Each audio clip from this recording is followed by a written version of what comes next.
Hello everyone, my name is Nivya Bhupan, welcoming you all to Being Banker with Nivya. I hope आप सभी काफ़ी अच्छे होंगे.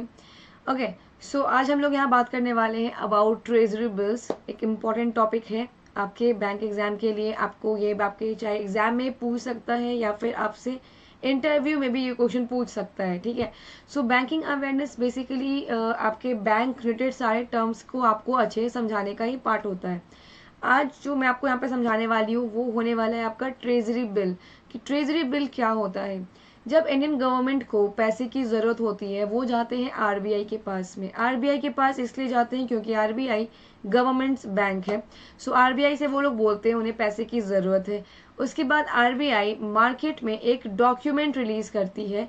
उस डॉक्यूमेंट में वो लिखा होता है कि कितने अमाउंट का ये डॉक्यूमेंट है. उस पूरे अमाउंट पे आरबीआई डिस्काउंटेड रेट पे कस्टमर को देती है. फुल अमाउंट पे देगी तो कोई क्यों खरीदना चाहेगा, राइट. सो उसमें अगर मान लीजिए अगर 50,000 अमाउंट लिखा होगा तो आरबीआई आपको 50,000 नहीं, आपको डिस्काउंटेड रेट पे वो देगी. लेट सपोज 30,000 या 20,000 40,000 पे आपको देने वाली है.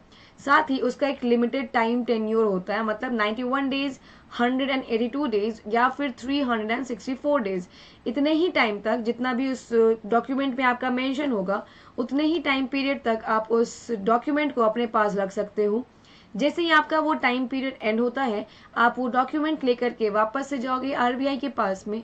वो डॉक्यूमेंट आप आरबीआई को हैंड ओवर करोगे. आरबीआई उस डॉक्यूमेंट पे जितना पैसा लिखा होगा, नॉट दैट डिस्काउंटेड रेट, जितना एक्चुअल जो अमाउंट जो लिखा होगा उस डॉक्यूमेंट पे, वो आपको पूरा का पूरा पैसा वापस करेगी.